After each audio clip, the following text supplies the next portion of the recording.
Hare Krishna, bom dia a todos. Bem-vindos ao Hare Recife. Aqui quem fala é Radha Shakti Devidasi e Brahmarshi Das.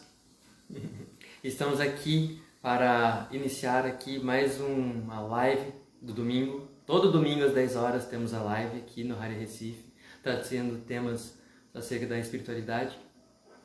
E estão todos convidados para nos próximos domingos estarem aqui presentes conosco. Posso começar já? Sim. E enquanto o pessoal vai chegando, vou trazer uma canção aqui. Jaya Radha Madhava Jaya Kunja Bihari Jaya Radha Madhava Jaya Kunja Bihari Jaya Gopi Janavala Jaya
Hare Krishna, bom dia Aline, bom dia Jocasta, bom dia Sarasvati, bom dia Rosenildo, obrigada quem já chegou aí.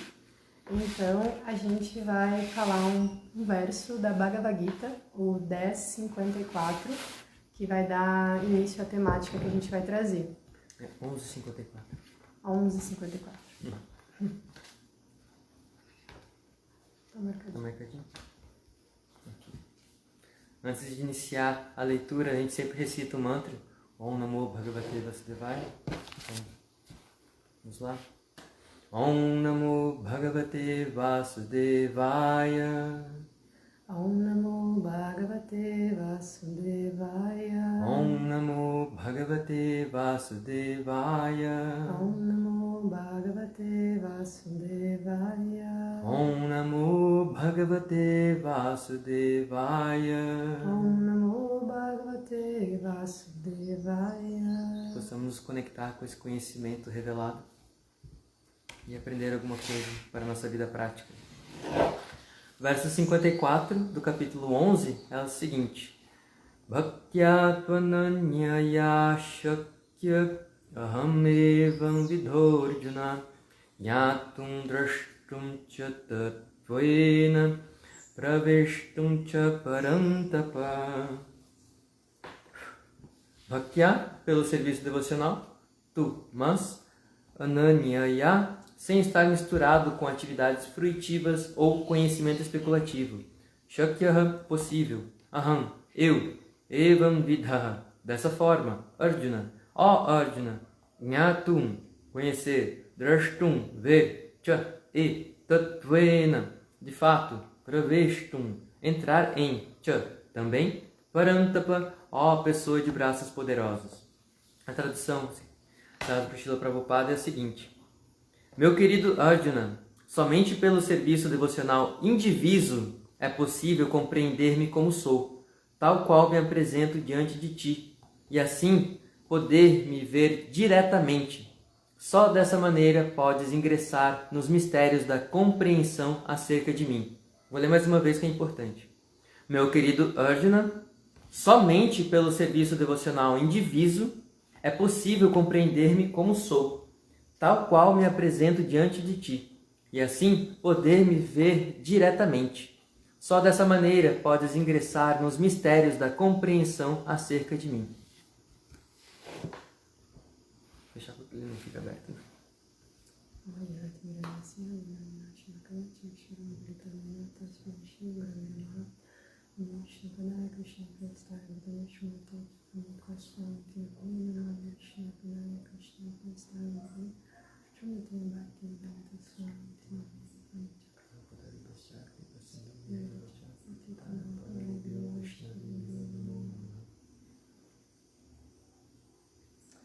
Então, muito obrigada, primeiramente, aos devotos de Recife pelo convite para a gente estar falando um pouquinho hoje aqui da ciência transcendental da Bhagavad Gita. E, assim, a gente decidiu não ler o significado agora de Prabhupada, a gente vai ler no final, para corroborar com a fala que a gente vai trazer. O nosso livro, ideia base, assim, para essa temática de servir ou ser servido por Deus, foi esse livro aqui, Bhaktisiddhanta, Cartas do Mestre Exemplar, que a gente está lendo há um tempo juntos, e tem uma carta em específico, a carta número 85, que ela foi... Bhaktisiddhanta, para quem não conhece, ele é mestre espiritual de Srila Prabhupada, e foi uma personalidade, assim, muito importante para estruturar essa instituição ou esse conhecimento, como a gente vê sendo difundido hoje em dia da consciência de Krishna, da forma que Prabhupada trouxe. Ele criou a base para isso, assim, estruturação. O pai dele com a estruturação filosófica, ele criou bases assim reais e práticas, né, com a Gaudiya Mata, para que a gente pudesse ter um local para poder executar a consciência de Krishna de forma prática, né, e receber esses ensinamentos de forma fidedigna e autêntica dentro da sucessão discipular. Então, ele é no quadrinho, para quem não sabe quem é ele na ordem aqui, ele é esse aqui, Bhaktisiddhanta, e ele é mestre espiritual de Srila Prabhupada, filho de Bhaktivinoda Thakur. Então essa carta, ela se chama Removendo a Luxúria, a Lamentação e a Ociosidade, e ela foi escrita de Bhaktisiddhanta para um devoto bem avançado, assim, uma pessoa que estava fazendo a tradução do Chaitanya Charitamrita. Não é citado o nome, é só a carta só de Bhaktisiddhanta para ele, a gente não teve a resposta ou o que ele tinha mandado antes, mas é uma carta bem relevante e fala sobre um dos aspectos dos vários temas que ela trata, é sobre essa questão da postura em relação à reverência e tudo mais, e se a gente não está mais exigindo, tendo uma relação com Deus que exige muito mais serviço da parte dele e estagna nesse ponto, fica estagnado numa condição pela qual eu estou querendo que Krishna faça a manutenção da minha vida na matéria, estou pedindo para Deus me ajudar a viver na matéria simplesmente, ao invés de entrar na plataforma da alma realmente, de oferecer serviço a Krishna com todos os pensamentos, palavras e ações. Então, a gente vai pegar esse ponto, esse assunto aqui da carta, que é bem importante, e para trazer assim a profundidade do assunto, Bhaktisiddhanta, ele traz assim na carta o quão importante é a gente estabelecer esse humor de serviço, porque sem estabelecer ele de forma profunda, sem ter consciência desse local que se almeja chegar, é muito fácil a gente parar num ponto no qual, bom, eu entendo filosoficamente quem é Deus, assim, eu já tenho um certo conhecimento sobre isso, então eu vou simplesmente continuar fazendo as minhas orações, mas eu não vou avançar para um local de rendição total. A pessoa fica parada num local que ela não consegue ir além. Então, esse estágio de reconhecer a existência de Deus, de orar para Ele nos ajudar, de orar para Ele ajudar a nossa vida e tudo mais, isso já é um estágio avançado, de certa forma. Lembrando que ele está falando com uma pessoa muito avançada, ele está direcionando a carta com uma pessoa muito avançada. E o ponto que a gente quer trazer é que existe algo ainda além disso. E é isso que ele está trazendo para essa pessoa com a qual ele está dialogando. Existe um ponto além de rendição e ele faz uma linha de raciocínio para chegar nesse local de por que a gente é tão viciado em desejar serviço de Deus ao invés de oferecer serviço a Deus, que é a posição natural da entidade viva. E o que a gente vai fazer é pegar um pouco dessa linha de raciocínio que ele vai criando, que é um pensamento, de certa forma, elaborado, ele raciocina bem, assim, vai destrinchando para chegar nesse ponto de compreensão. Então essa é uma introdução ao tema e o Brahmarshi vai dar início. Tá. Então eu vou seguir com a linha de raciocínio que ele apresentou, trazendo um verso do Vedanta Sutra que eu gosto de trazer bastante, que é o Anandamaya Bhyashata, que, em resumo, não trazendo para o literal, mas trazendo para funcional, esse verso ele é uma axiomática que traz a verdade na qual uma das características da entidade viva é que ela busca por prazer. Ela está sempre buscando por prazer, só que o prazer descrito nesse verso é Ananda, não é um prazer qualquer. Então é um prazer espiritual, é um prazer digno da alma, né? A alma é um dos constituintes da alma, esse prazer. Porém, quando entramos na matéria, o ahankara, o falso ego, nos torna cegos dessa nossa natureza eterna, plena de consciência e bem-aventurança. Então a gente começa a buscar por essa bem-aventurança, que é o clímax máximo, assim, né, da característica da alma. Aí o que acontece? A gente começa a buscar esse prazer através do corpo material, nos identificando com o corpo. Então, tudo aquilo que está ao nosso redor, os objetos dos sentidos, o som, o tato, a forma, o aroma, o sabor, tudo isso a gente começa a identificar como prazer. E existe um prazer ali presente, né? Um prazer dos sentidos, mas é um prazer que não vai nos dar a Ananda, bem-aventurança, e tampouco vai nos dar felicidade perene. Ele pode dar um prazer ali temporário, porém a tendência natural dentro do processo do karma do indivíduo é o quê? Ele tem prazer e a tendência daquilo é puxar um pouco para que ele venha para os extremos, né? Prazer, aflição, prazer, aflição. Então, cada vez que ele satisfaz um dos sentidos, a tendência é que esse sentido cobre mais do indivíduo, né? Ou seja, eu quero... Sempre dou o exemplo do chocolate. Quero comer o chocolate, então vou comer só um pedacinho. De hoje eu como um pedacinho e estou saciado. Amanhã, para que eu tenha o mesmo, entre aspas, a mesma sensação de prazer, vou ter que comer 2 pedacinhos. Depois de amanhã, 3 pedacinhos. Depois a barra inteira. E qual que é a consequência disso, né? Se eu continuar seguindo a satisfação, a necessidade de satisfazer os sentidos, eu vou comer tanto chocolate que vou passar mal um dia. Então, aquele prazer virou sofrimento, né? Então, essa é a linha, é o ciclo karmático, né? Dessa busca pelo prazer incessante pelos sentidos.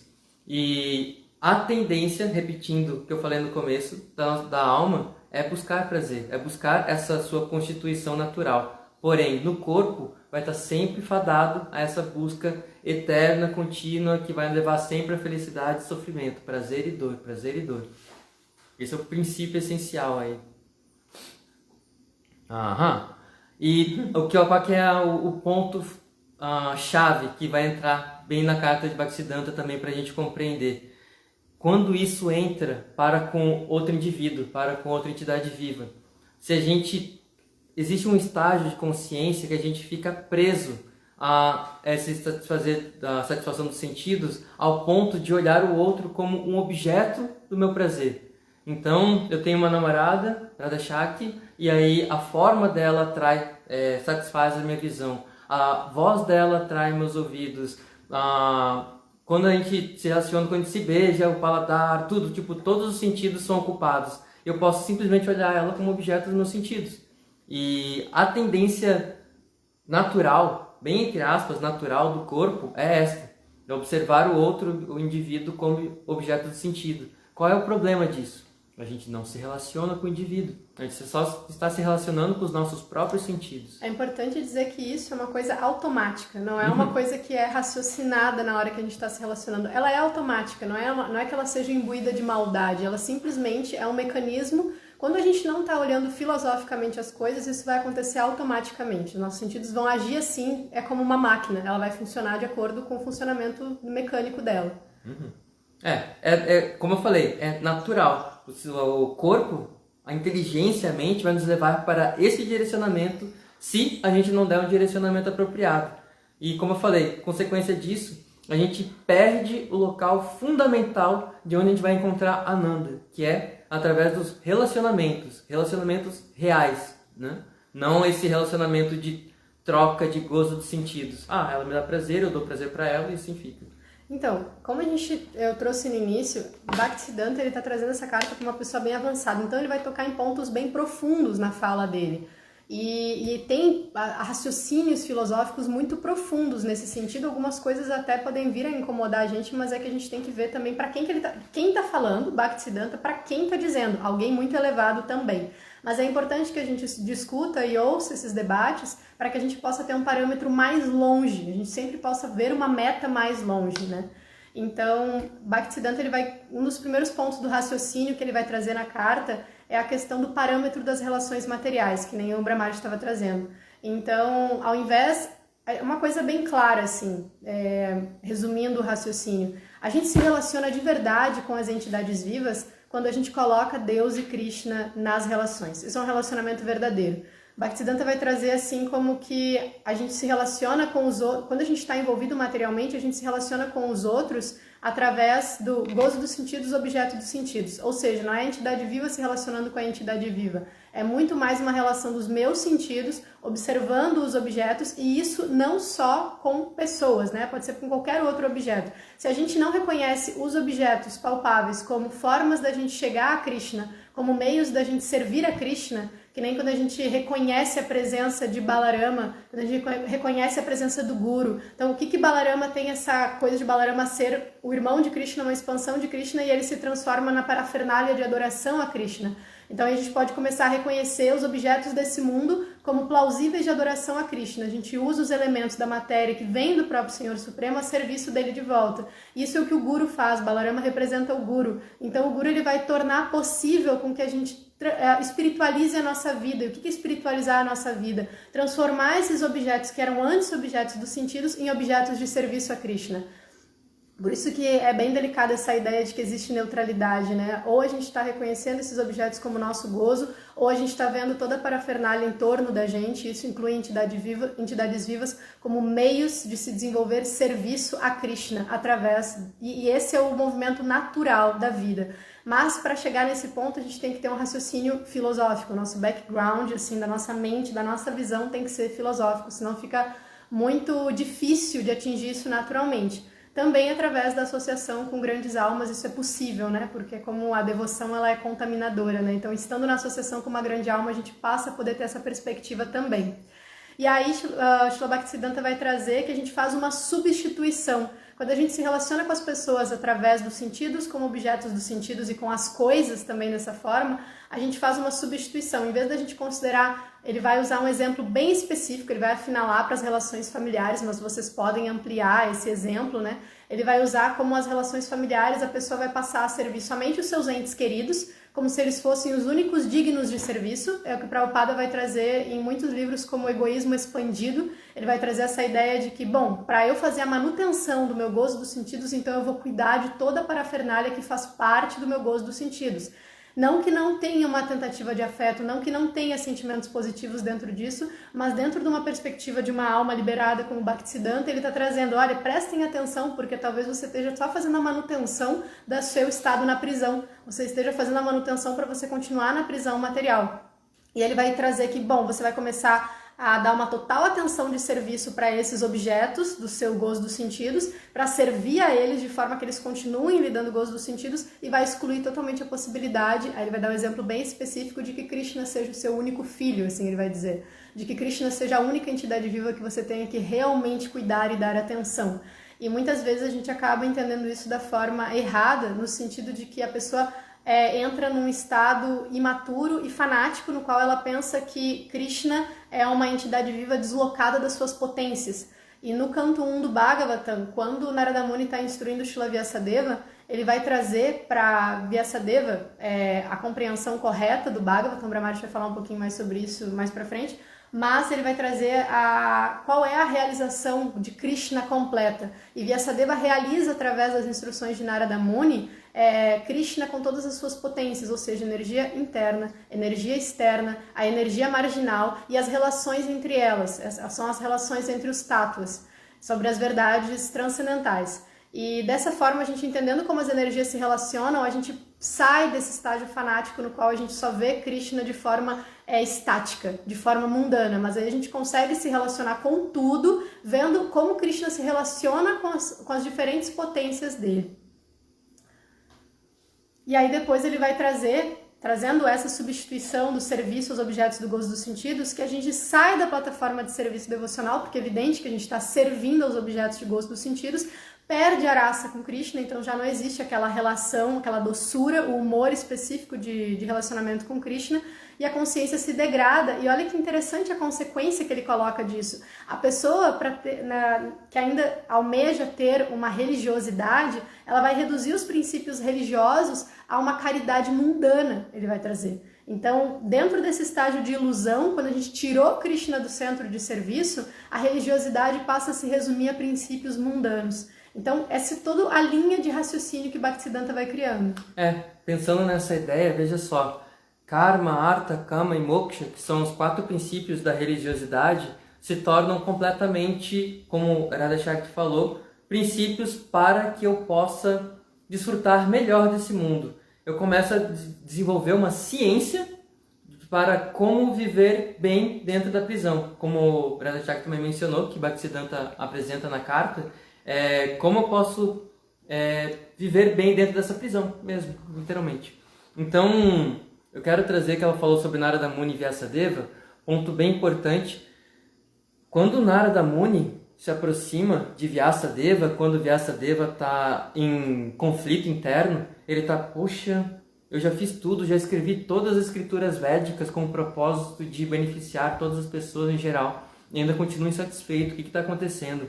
Purushottama Swami,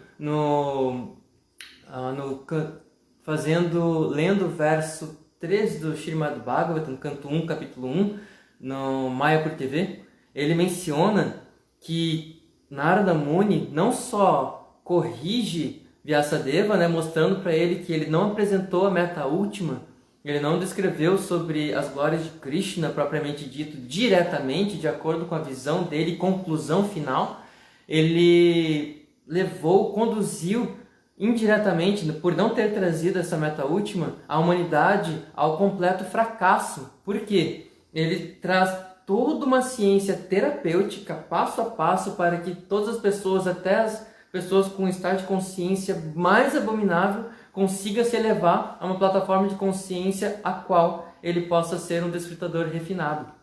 Esse foi a conclusão, chegando no Vedanta Sutra, se a pessoa não tem um olhar crítico que é recebido através da autoridade máxima, que é do mestre espiritual, do mundo devoto puro, ele vai pensar que, ok, então agora eu sei como desfrutar muito bem desse mundo material e ficar sempre por cima, baseado no gozo dos sentidos, E aí o que acontece? Fica tudo focado na mentalidade interesseira. Então ele vai olhar para Deus com olhar interesseiro, ele vai olhar para tudo com olhar interesseiro. Por isso ele adentra na religiosidade, compreendendo a existência de uma consciência superior a dele, de um controlador supremo, de um poder superior, e acaba lidando com esse poder superior como, ele é tudo, ele é aquele que pode me dar tudo, né? Então, beleza, vou entrar nesse relacionamento de troca interesseira. Se eu fizer isso, eu vou satisfazê-lo e ele vai me dar tal coisa. E sai completamente da essência fundamental, que aí depois Vyasadeva descreve no Srimad Bhagavatam sobre a questão de Bhakti pura, né? Sobre desenvolver amor puro, genuíno e legítimo com Deus. Aqui já, essa parte. Isso aqui? Então, o que acontece? Eu vou até trazer um verso aqui do Sri Damodarashtaka, que é encontrado no Padma Purana, de Krishnadvaipayana Vyasa, que foi falado por Satyavrata Muni, numa conversa com Narada Muni presente de todos, né? E Shaunaka. Então, o terceiro verso é Itidirk Swalila Virananda Kunde Swagosham Nimajantam Akhyapayantam Tadiyesh Tagneshu Bhaktaechi Tatvam Punat Prematastam Shatavriti Vande, que é com passatempos infantis, tais como esses que Krishna apresenta e que ele descreve nessa canção, ele está afogando os habitantes de Gokula em lagos de êxtase. E ponto importante, e está revelando àqueles devotos que estão absortos em conhecimento acerca de sua suprema majestade e opulência, que ele só é conquistado pelos devotos cujo amor puro está imbuído de intimidade e está livre de todas as concepções de respeito e reverências. Com grande amor, volto a oferecer minhas reverências ao Senhor Damodara assim centenas e centenas de vezes. Normalmente os devotos falam, uau, que contradição, né? Ele fala que tem que estar livre de respeito e reverência, mas peça reverência depois. Porém, seguindo o raciocínio da carta de Bhaktisiddhanta, a gente não mostrou o livro. Mostrei sim. Mostrou? Então, seguindo o raciocínio desse livro, esse humor de respeito e reverência, na verdade, no sânscrito está descrito como Tadiya Ishita Gneshu, para aqueles que desejam conhecer sua majestade, ou seja, Aishwarya, é uma relação de opulência de Deus, que eu estava falando anteriormente. Então, Deus é aquele que pode me dar tudo. Então, tá bom, vou me relacionar com Ele neste âmbito, né? Como o termo que eu utilizei, de mentalidade interesseira. Eu fico com aquele interesse com Deus, porque eu sei que Ele é todo opulento, todo majestoso. Então, Senhor, por favor, me alivie de todas as misérias, não sei o que. Senhor, me permita que eu consiga fazer as coisas. Senhor, permita que eu consiga a geladeira que eu preciso. Sabe, entra nesse estado. Tá direcionando para a pessoa certa. Já é um estágio muito elevado, porque tem, daquele que não compreende, não aceita a existência de Deus. Para aquele que aceita, já é um grande avanço. E dentre aqueles que aceitam, entender Krishna como refúgio já é ótimo, mas como o Radha Shakti falou, e é muito importante salientar nessa aula de hoje, a gente está falando sobre um tema muito avançado, onde um devoto puro estava conversando com um devoto muito avançado que já estava traduzindo Chaitanya Charitamrita, que é o livro que a gente lê após compreender o Srimad Bhagavatam. Então, é um comentário do Srimad Bhagavatam, né? Chaitanya Charitamrita. Então, chegando nesse lugar, entendendo que a gente está nesse lugar e demonstrando que a gente pode ir além e onde é este além. É chegar nesse lugar de, ok, eu posso me relacionar amorosamente com Deus. Eu já estou aceitando que tudo que acontece ao meu redor é pela misericórdia dele, então eu não vou precisar ficar pedindo coisas para ele. Aquilo que vem por mim já é ele que me dá, como é descrito no Ishopanishad, né? Ishavasya Midam Sarvam, ele controla e possui todas as coisas. Logo, o que está acontecendo ao meu redor é pela pura misericórdia dele. Então, com tudo que ele me dá, eu vou utilizar o que está ao meu redor para servi-lo. Esta é a possibilidade de a gente se aproximar de Krishna. Caso a gente tenha outra mentalidade interesseira, é pesado falar que é mentalidade interesseira, mas ok, é isso mesmo. É que Bhaktisiddhanta é pesado, né? Então, se a gente está com essa mentalidade interesseira com Deus, a gente não está adorando Krishna, a gente está adorando Vishnu. Você vai dar mais detalhes sobre? Sim, mas seguindo o raciocínio da carta, Srila Bhaktisiddhanta ele vai trazer que pessoas que estão muito interessadas na vida material, elas têm dois pontos. Um é esse, primeiro, elas acabam desenvolvendo consequência como duas posturas. A primeira postura que ela acaba desenvolvendo é essa que o Brahmarshi trouxe, de confundir as raças, né, o relacionamento com Krishna com respeito e veneração. E o segundo ponto, ele traz uma forma bem específica que eu achei bem interessante, que elas têm uma indiferença, essa é questão de postura, tá? Uma indiferença em admitir que a adoração a Krishna é o ponto culminante. Ou seja, o resultado da gente ainda estar apegado à vida material, mas fazer essa manutenção com Deus. Ele está falando de pessoas que estão interessadas em religiosidade. Imagino que quem está assistindo ou quem vai vir a assistir essa aula está interessado em espiritualidade, né? E, consequentemente, a gente está tentando praticar isso, mas ele está empurrando quem está lendo essa carta um passo à frente, um passo a mais, porque a gente tem esse interesse em espiritualidade, em religiosidade, em relacionamento com Deus, mas ainda muitas vezes voltado à manutenção da nossa vida na matéria. Então, o Srila Prabhupada sempre traz essa analogia da prisão, dos prisioneiros, do bom prisioneiro e do mau comportamento, né? O bom prisioneiro acaba recebendo o carinho, ou assim, a afeição dos guardas da prisão, e o mau prisioneiro está sendo sempre castigado, mas todos são prisioneiros e continuam dentro da prisão, que é o universo material. É um pouco pesado trazer esses termos, mas é interessante que a gente tenha uma perspectiva assim também, né, sobre isso. E outras também mais suaves, mais ressignificadas. É importante conciliar todas.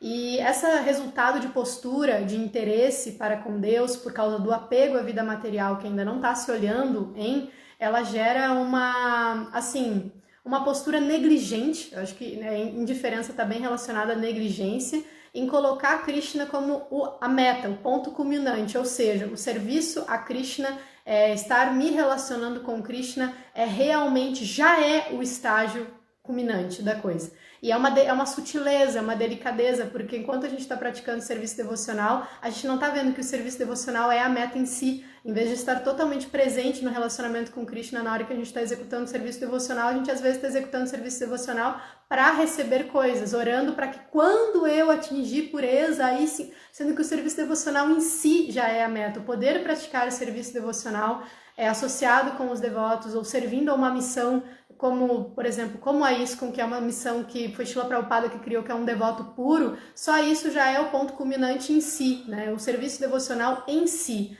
E para isso, trazer um exemplo, a gente estava estudando um pouco sobre a vida de Ramanujacharya, que é um dos grandes acharyas Vaishnavas da Shri Sampradaya, e ele viveu por volta do ano 1070, alguma coisa assim.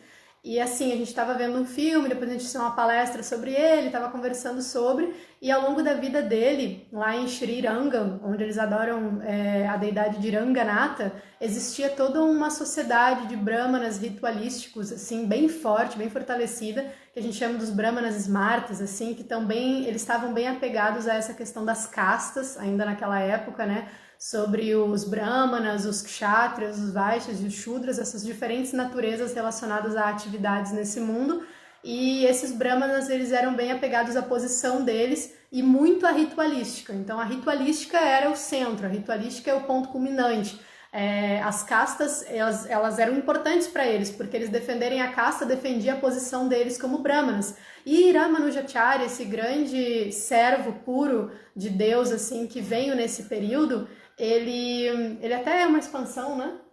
É uma expansão de Lakshmana. E Ramanuja significa aquele que segue Ramachandra. Enfim, todo um aspecto específico.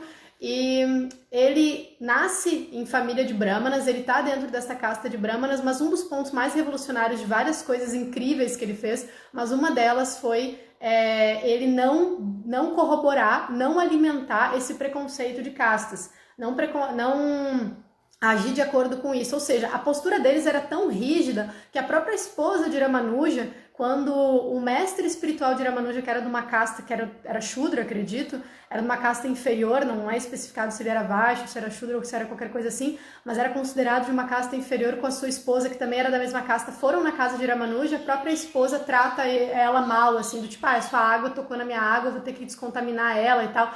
Ou seja, a casta era o princípio superior, a defesa do status social como princípio superior. E Ramanujacharya, ele consegue reconhecer um grande devoto que era uma alma totalmente pura, que estava totalmente imerso em rasa, assim, com Krishna, com Deus, em serviço devocional, e todos os brahmanas tratavam ele muito mal, porque ele era de uma casta inferior, e Ramanuja o reconhece nessa posição, ao ponto de que quando Ramanuja vai estudar na escola com os brahmanas e com o mestre espiritual dele, ele percebe que o mestre espiritual dele estava impregnado de impersonalismo, corrige vários pontos filosóficos que ele traz. Depois que o mestre espiritual dele, os discípulos tentam matar ele, toda uma história impressionante, assim, Ramanuja se desabriga desse mestre e se abriga nesse devoto que ficava sentado na rua e era tratado mal por todos, assim, e que era um devoto puro de Krishna. Então, essas são as consequências, e isso pega a gente também, aquilo é o resultado disso naquela sociedade, mas nós, nessa sociedade, isso também nos afeta.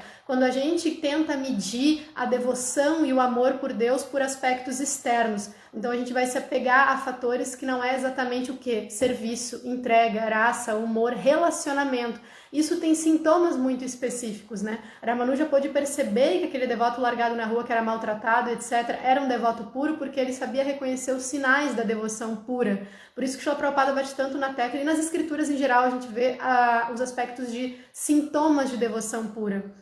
Então essa é uma das consequências de não admitir Krishna como o ponto culminante, e não Krishna nesse sentido ritualístico, porque para esses brahmanas ritualísticos o ponto culminante era o ritual, era o status, de fato porque isso mostrava na atitude prática deles, mas para um devoto puro como Ramanuja ele percebia que o ponto culminante era o próprio Senhor Supremo, e por isso ele conseguiria identificar um devoto puro presente com ele. Tem outros exemplos como Gajendra e também Bhishma Deva, que no próprio momento da morte, em vez de pedirem ajuda, né, tanto Bhishma no leito de flechas quanto Gajendra sendo mordido na perna por um crocodilo, o que Gajendra faz? Ele oferece uma flor de lótus para o próprio Narayana, que aparece nas costas de Garuda com 4 braços, aparece para ele enquanto ele está fazendo suas orações, e ele oferece, ainda assim, mesmo ele estava morrendo numa situação muito trágica dentro do rio com um crocodilo mordendo a perna dele, e ele oferece uma flor de lótus para Krishna. Por quê? Porque ele está imerso no conceito de serviço devocional e não de ser servido. E Bhishmadeva a mesma coisa, quando ele está deitado no leito de flechas, ele só quer que Krishna continue na frente dele e oferece orações e orações e orações para Krishna, mesmo quando ele está abandonando o corpo.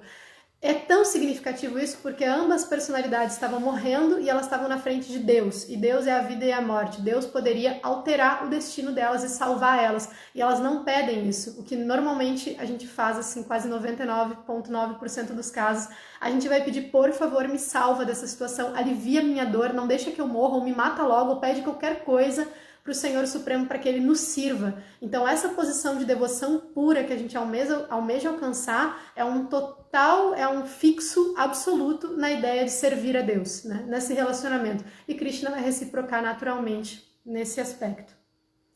Então, conclusão dessas... A gente não vai fazer a leitura? Depois. Então, a conclusão... Agora eu preciso estabelecer Vishnu como meta última. Ah, tá. Consequência, como eu tinha falado antes, né, que estabelecer Vishnu como a meta última e não Krishna. Com essa mentalidade, não a mentalidade de Ramanuja, não a mentalidade de Gajendra, não a mentalidade de Bhishma, né, que é de simplesmente aceitar aquilo como misericórdia do Senhor e simplesmente onde quer que esteja vou servi-lo.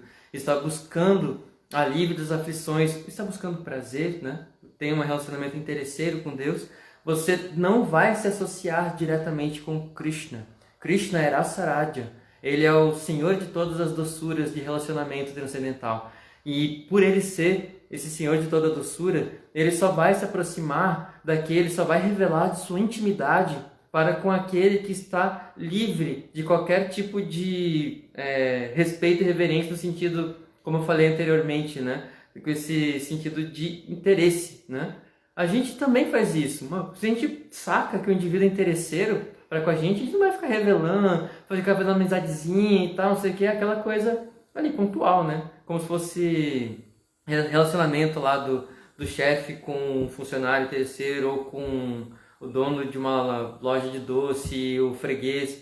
Pode ter um nível, mas para por ali, porque existe aquele interesse. E Krishna é a mesma coisa, ele não vai se aproximar de maneira íntima com o indivíduo se ele preserva essa mentalidade.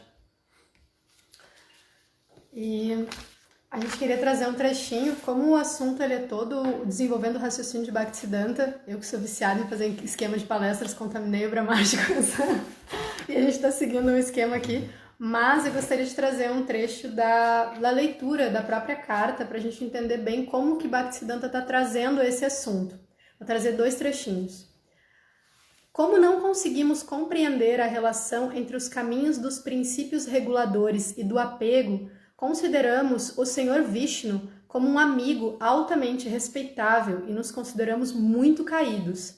Isso nos leva a pensar que somos criminosos, colocados na prisão deste mundo material.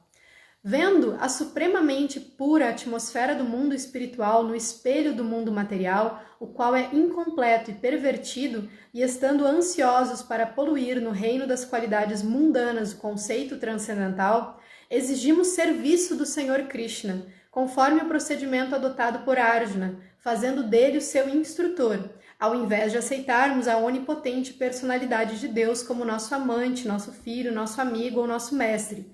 Em outras palavras, ao invés de oferecermos serviço ao Senhor Supremo, aceitamos serviço dele. Esta propensão polui o verdadeiro propósito de Krishna Prema. Acho que é bem claro as palavras dele, tem uma nuance ou outra filosófica, mas o sentido geral dá para pegar bem. E tem um passatempo que exemplifica muito bem isso, e é dentro da raça, da relação, mas é bem isso que Bhaktisiddhanta está trazendo, que é um passatempo que aconteceu com Rupa Goswami e Sanatana Goswami. Então, vou trazer, assim, bem resumidamente o passatempo, mas Sanatana Goswami estava de jejum há um bom tempo, e aí Rupa Goswami foi para a floresta para conseguir alimento, para coletar algum alimento para Sanatana Goswami, que ele estava querendo que ele comesse alguma coisa, alguma situação assim, e Rupa Goswami está na floresta e chega uma menininha muito linda, com cabelos longos e bem escuros, uma trança bem feita, com uma pele dourada e com os olhos de lótus, assim, muito encantadora, ao ponto que é descrito que por mais que Rupa Goswami estivesse além de todas as relações e atrações mundanas, ele fica encantado com a beleza daquela menina. A beleza dela era tão refulgente que ele, por mais que fosse Rupa Goswami, um Goswami, né, aquele que controla os seus sentidos, ele ficou, uau, que menina linda, né, ele ficou impressionado com ela. E ela chega e diz pra ele assim, Baba, teve um casamento na vila, e sobrou esse arroz doce, então eu vim trazer para você poder comer ele e tudo mais. E aí ele aceita o arroz doce, fica impressionado assim, e ela desaparece, sai correndo, porque as meninas eram muito tímidas, né, as meninas indianas eram muito tímidas, e aí ela sai correndo assim, como que, já te entreguei, agora tá feito, minha mãe pediu para te entregar, tchau. E ela vai embora. E aí ele pega aquele arroz doce, olha pra ele e vê que era um arroz doce luxuoso, muito opulento. Ele fica muito intrigado. Nossa, quem é que fez um arroz doce desses? Assim, tinha açafrão, tinha especiarias muito caras, era muito bem feito, tinha um aroma incrível.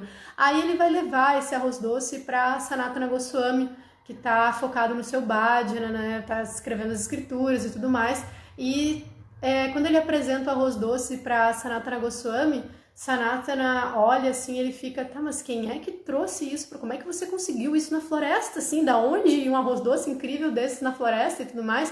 Ele fica intrigado. Aí Rupa Goswami fala, teve um casamento na vila e uma menininha me trouxe porque sobrou. Aí ele falou, teve casamento na vila? E se descreve que como Sanatana Goswami estava por dentro de tudo que acontecia na vila, né? Porque ele era envolvido em todas as histórias, assim, fofoca, separação, briga, as pessoas iam tudo lá contar para ele, ele ajudava a manutenção da vida das pessoas, as pessoas contavam com ele era uma autoridade natural, as pessoas contavam para ele tudo o que acontecia, e por isso ele sabia de tudo que acontecia na vida, ele conhecia todos os habitantes, e ele sabia que não tinha casamento nenhum acontecendo, ele ficou assim, mas como assim, não teve casamento nenhum, que estranho isso. Aí ele olha bem para o arroz doce e pede para que Rupa Goswami descreva bem a menina que trouxe. Quando Rupa Goswami está descrevendo a menina que trouxe, o próprio Rupa Goswami vai se dando conta do que aconteceu. E Sanatana Goswami começa a chorar muito. E aí Rupa pergunta para ele, não, mas por que você está chorando e tal? Ele falou, quem trouxe esse arroz doce foi Shrimati Radharani. E eu tô chorando porque eu tô arrasado, porque você aceitou serviço do nosso objeto de serviço. E aí ele fala assim, o meu bhajana agora está arruinado, porque eu aceitei serviço de quem eu almejo servir eternamente. Então acho que isso exemplifica bem essa questão da carta, como ele fica chocado por ter ele fica triste, não é? A gente pensa assim quando ele começa a chorar lendo o passatempo que ele está em êxtase, mas não, na realidade ele está arrasado porque ele queria que Rupa não tivesse aceitado o serviço de Radha. E também tem outra parte que eu quero trazer da carta, que aí ela é bem clara assim sobre esse tema, para a gente meditar sobre. Porque isso nos faz também refletir sobre o nosso nível de condicionamento material. É profundo o nosso condicionamento material. Então, a gente considera normal um relacionamento com Deus no qual Ele é nosso pai e nossa mãe que nos serve. Assim como nosso pai e nossa mãe nos servem na infância, vão trazer tudo pra gente, de certa forma a gente vai continuar com esse condicionamento psicológico. Quando Deus se apresenta pra gente, a gente vai querer que Ele seja nosso pai e nossa mãe supremos que vão nos suprir as necessidades. Mas tem um determinado momento do nosso avanço espiritual, do nosso desenvolvimento de amor por Deus, que a gente tem que dar uma virada na chave e se conectar profundamente, somente com o aspecto de serviço e entrega. E a parte é... Não, 192. Deixa eu achar um trecho aqui. Começa aqui. Ao considerarmos Vishnu como a suprema verdade absoluta e Krishna como a encarnação dele, sentimos uma falta de interesse em adorar Krishna. Então, só para exemplificar esse ponto, aqui é um estado interno. Aceitar Krishna como encarnação de Vishnu, ou seja, a gente externamente muitas vezes pode pensar que está se relacionando com o aspecto mais íntimo de Deus, mas internamente a gente está mantendo um relacionamento na realidade com Vishnu, porque não tem a raça necessária para se relacionar com Krishna diretamente. Se manifestamos interesse em objetos que não são propriamente Krishna, devido a uma falta de cultivo favorável da consciência de Krishna, encobrimos nossa propensão eterna de servir a Krishna. Então, quando a pessoa direciona gosto, interesse por objetos que não estão relacionados com Krishna, ela está direcionando a esses objetos como gozo dos sentidos dela, ela está se relacionando com as coisas como objetos para lhe dar prazer e não como objetos para dar prazer a Krishna. Isso decorre da atitude segundo a qual queremos fazer de Krishna uma simples pessoa que está aí para cumprir as nossas ordens. Aceitamos Vishnu como um amigo e tentamos estabelecer moralidade mundana empregando-o em guiar a nossa carruagem mental, exigindo então que ele nos preste vários serviços, achando que ele é apenas alguém que cumpre as nossas ordens. Esta atitude nos força a aceitar Vishnu como nosso pai ou nossa mãe que se submetem às nossas ordens. Isso compromete totalmente o nosso avanço, né?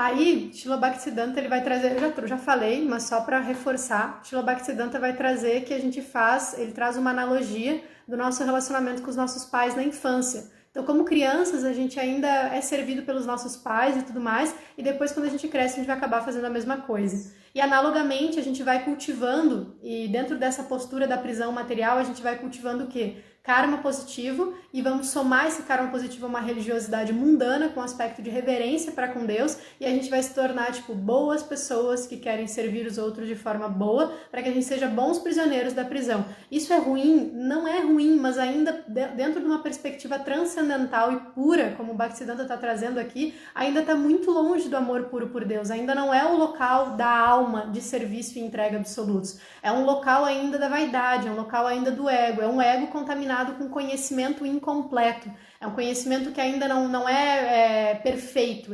Existe conhecimento, mas ele não é perfeito ainda. Por isso que a gente entra nessa plataforma da bondade, né? E dentro dessa plataforma da bondade e do interesse, o resultado é que a gente não consegue desenvolver um interesse puro e genuíno de se relacionar com Krishna. Não entra nessa plataforma da alma ainda. Ainda dando exemplo de religiosidade mundana, eu gostaria de trazer aqui o exemplo de adoração aos antepassados, que é utilizado em muitas tradições. Minha mãe participou de uma tradição religiosa, que eu sempre gosto de trazer aqui da Tenrikyo, que ele trata sobre, dentro do processo que eles fazem, eles têm uma parte específica do altar reservado para os antepassados. Mas o que acontece com o problema não está na adoração aos antepassados, não está no honrar pai e mãe, né, que é descrito também na Bíblia, mas trazendo também a Bíblia, Mateus 10, 37 a 39, em resumo lá, no 37, Jesus fala: aqueles que amam seus pais mais do que a mim não podem entrar no reino dos céus. Em resumo, não lembro exatamente o texto, mas é essa a ideia, né? De que a gente deve estar mais em conexão com Krishna, com esse relacionamento, e por estar conectado com esse relacionamento íntimo com Deus, a gente vai ter um bom relacionamento para com os outros, e não o contrário. Então, o ponto fundamental desses processos de se buscar se refugiar nos antepassados e tal, não é para que abra um portal de gratidão, para que receba os bênçãos, os benefícios, não sei o que, para que eu possa desfrutar desse mundo assim como qualquer outro animal. Não é essa a ideia. A ideia é entender que, devido aos meus pais, devido à educação que meus pais me deram, devido à educação que os meus avós tiveram também, e chegando até hoje, eu tive a possibilidade de aceitar um mestre espiritual e enxergar a realidade com os olhos das Escrituras, e assim poder compreender a natureza íntima de Deus, né? É com esse aspecto que a gente vai honrar os nossos pais, a gente vai honrar todas as nossas descendências, servindo unilateralmente e sem restrições a Krishna, independente de nossa condição material. Esse é o ponto fundamental. Por isso que é dito, né, que quando a pessoa vira um devoto de Krishna, autêntico, um devoto puro, 27 gerações, eu não lembro o número de gerações, eu não sei quantas gerações para trás são beneficiadas e não sei quantas gerações para frente são beneficiadas, né? Só por você ter virado um devoto puro, mas neste local de pureza, neste local fora de interesse, né? Esse ponto que o Brahmarsha trouxe é bem importante, porque essa avidez por agradar as pessoas sem Deus, ela gera ela pode se manter por algum tempo, mas depois ela se torna simplesmente insustentável, porque existem muitos desafios nesse mundo, desde relações financeiras, desde adoecimento, morte e tudo mais, e quando Deus não está presente nesses relacionamentos que a gente quer fazer a nossa manutenção, eles acabam se degradando ou criam uma lacuna, criam uma barreira de profundidade. Justamente o local de união autêntico nos relacionamentos é a presença de Paramatma no coração de todos. Então você se relaciona com os outros meditando que Krishna está presente no coração do outro, né? E também, por Krishna estar presente no coração do outro, quanto mais eu tiver um bom relacionamento autêntico, não um relacionamento visando agradá-lo, porque quando a gente ainda está nessa plataforma de duplicidade, no qual eu quero agradar o outro acima de agradar a Krishna, esse é um local ainda muito de gozo dos sentidos, porque a gente ainda está buscando benefícios e estratégias sutis para a gente se dar bem nesse mundo material, ainda fazendo a manutenção. E isso fica tão explícito nas cartas de Bhaktisiddhanta, porque ele consegue ser realmente duro como um raio e doce como uma rosa, como falam, né? Porque nas cartas dele, assim, ele consegue falar a realidade, trazer o ensinamento como ele é, para realmente ajudar a pessoa e não ofende. Não dói, não machuca, é impressionante, de uma pureza incrível, assim, e é forte, é pesado, mas é como se fosse realmente um ajuste, assim, que nem quando eles puxavam o braço para corrigir braço quebrado, qualquer coisa assim, né, de osso e tudo mais antigamente, é como se fosse um ajuste brusco, mas ele funciona, porque vem de uma pessoa que está nessa plataforma pura. E a gente está transmitindo esse conhecimento da Bhagavad Gita, transmitindo o conhecimento da consciência de Krishna dentro de uma sucessão discipular. Isso é tão importante, porque os significados vêm de pessoas que realmente estão nesta plataforma, né? Então, por isso que a gente está explicando a carta de Bhaktisiddhanta aqui, né? E não a carta de alguém que não é um devoto puro, por exemplo. Então é isso, gente. Eu acho que já deu o tempo. Falta 5 minutos para acabar. Se alguém tiver alguma pergunta para nos enviar. Se não, a gente tinha ficado de ler um trechinho do significado do Bhagavad Gita, que desse verso que a gente leu hoje, acho que seria bom que o Brahmarsha até relesse o verso, a gente lê um trechinho do significado, porque a temática foi servir ou ser servido por Deus. E um dos pontos principais dos vários raciocínios que Bhaktisiddhanta traz é a questão do estabelecimento da posição de Krishna e do serviço a Krishna como supremo. E o significado de Prabhupada ele vai trazer bem isso, a posição original de Krishna. E como a gente fica batendo nessa tecla, mas é porque a gente realmente está impregnado de uma concepção diferente disso. A Jocasta enviou uma pergunta aqui agora. Será possível alcançar este estágio de serviço sincero aqui na nossa realidade atual? Com certeza. Com certeza, Jocasta. Tem um trecho da carta que Bhaktisiddhanta fala bem assim. Vamos ver se Krishna me dá a oportunidade de achar. Aqui. Olha só o que ele diz. Só essa frase aqui. Aqueles praticantes do serviço devocional que são inquisitivos devem ter alguma fé no remédio, ou seja, a gente tem que acreditar que esse processo realmente funciona. Por quê? Porque esse processo vem de devotos puros. A gente tem muitos exemplos disso. Por isso é muito importante a gente escutar sobre a vida de grandes almas. Esses dias a gente estava escutando uma palestra sobre a vida de Bhaktitirtha Swami, aí depois estudando também a vida de Ramanujacharya, Bhaktisiddhanta, para a gente ver. Ramanuja foi há 1000 anos atrás, mas Bhaktitirtha não foi, muito recente, é um discípulo de Srila Prabhupada. Quantas personalidades Srila Prabhupada tornou devotos puros, né? E tem muitos devotos puros aí vivos. Então, sim, é possível a gente alcançar essa plataforma de serviço sincero nessa realidade de Kali Yuga. E mesmo quando o Kali Yuga piorar, se mantendo este conhecimento vivo dentro da sessão discipular, continua sendo possível. Porque Krishna é além do tempo. Ele está disponível para a gente mesmo no inferno. É possível executar a devoção pura. Então, e qual é o processo para alcançar essa devoção pura? É o cantar dos santos nomes, né? Porque independente de qual condição de consciência você esteja, o cantar dos santos nomes tem a possibilidade de limpar essa consciência ao ponto de você conseguir chegar a esse estágio. Então, ter fé no processo é ter fé no cantar dos santos nomes. E só para complementar, Jocasta, bem importante, é que meu mestre espiritual tem falado bastante isso nas palestras dele já faz meses, a gente escutou uma agora há pouco tempo que ele traz isso. O ponto mais difícil de confiança não é exatamente em Krishna ou nos devotos, mas o ponto mais difícil de confiança é em si mesmo. A nossa ausência de confiança em Krishna, porque esse processo da ciência do serviço devocional, essa carta aqui, esse trecho que a gente trouxe, é sobre uma ciência do serviço devocional puro.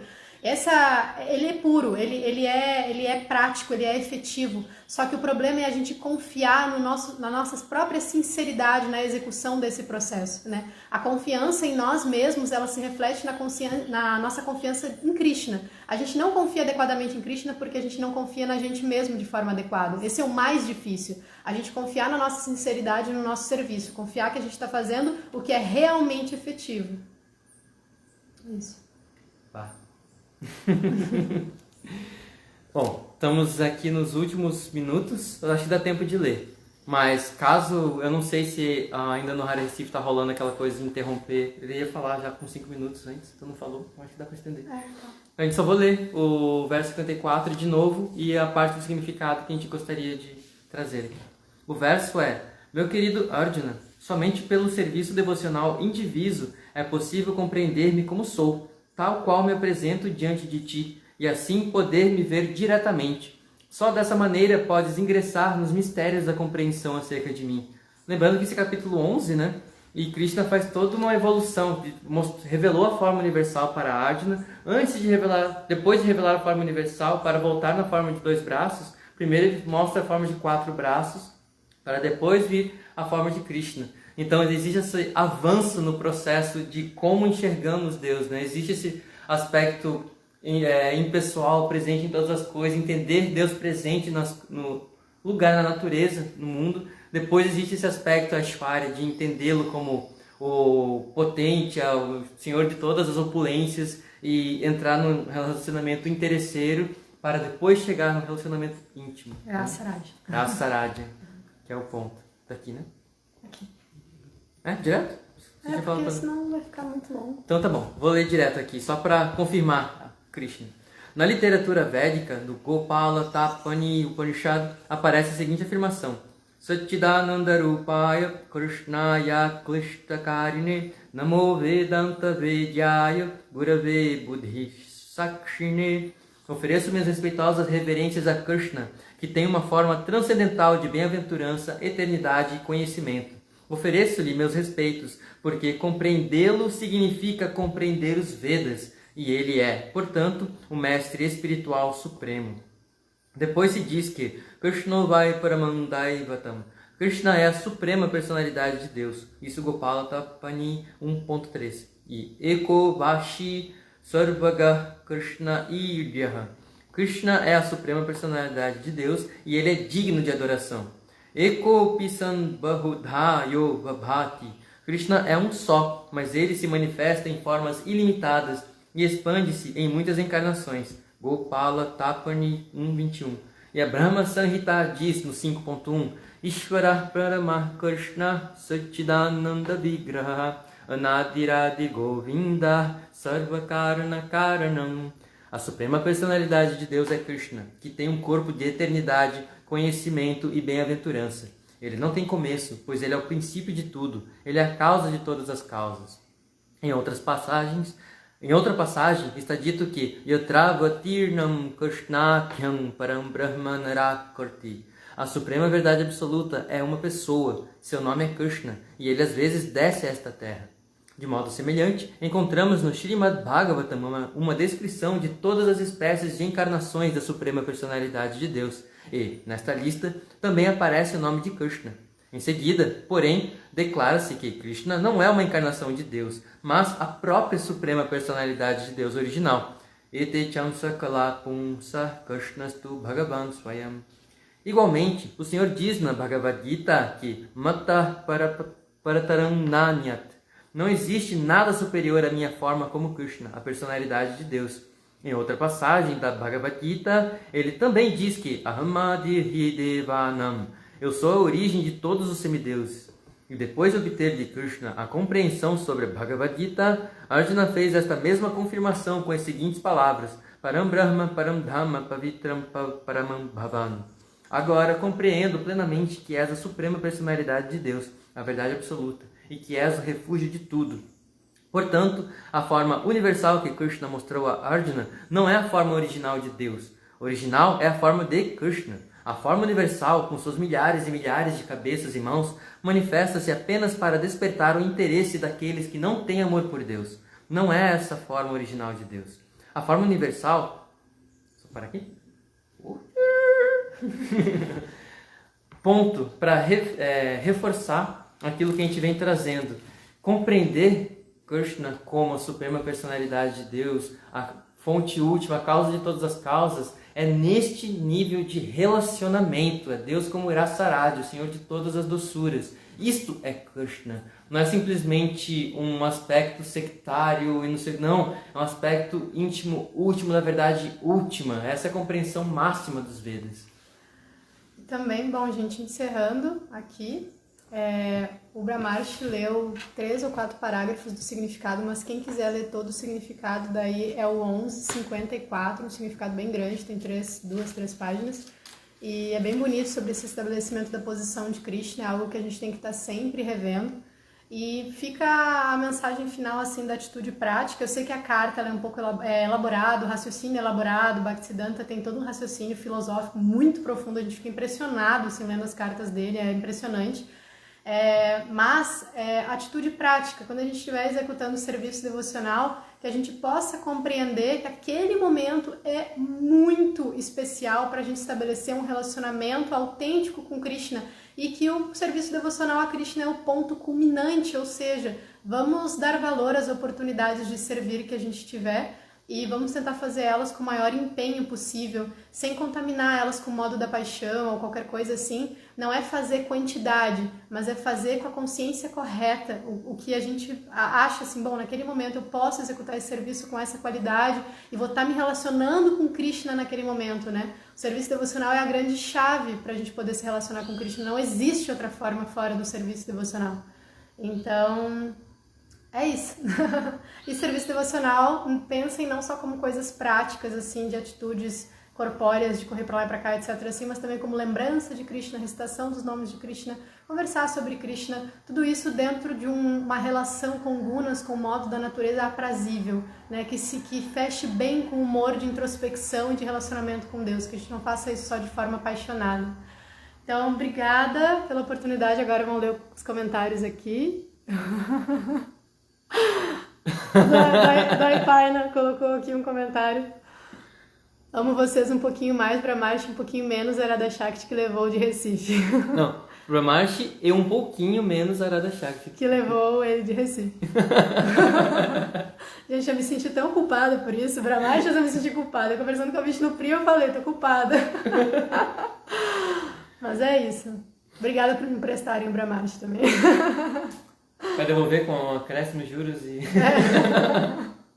Não, pra ter devolução daí é só nós dois juntos, tem que vir pra cá ou a gente pra lá juntos. Obrigada, gente, pela oportunidade de serviço e obrigada pela escuta também. Obrigada, Vishnu Priya. Então, é isso. Srimad Bhagavad Gita aqui, Jai. Jai. Shila Prabhupada aqui, Jai. Shila Bhaktisiddhanta Sarasvati aqui, Jai. Vamos mostrar as idades rapidinho, só pra fechar? Ah, sim, pode ser. Vamos mostrar as filas, só um último Darshan aqui. Se eu conseguir. Derrubando tudo. Aqui, Madhavi, Madhava, Shikeshava, quadrinho. Ai, que difícil mexer. Lindo. É isso, gente. Hare Krishna.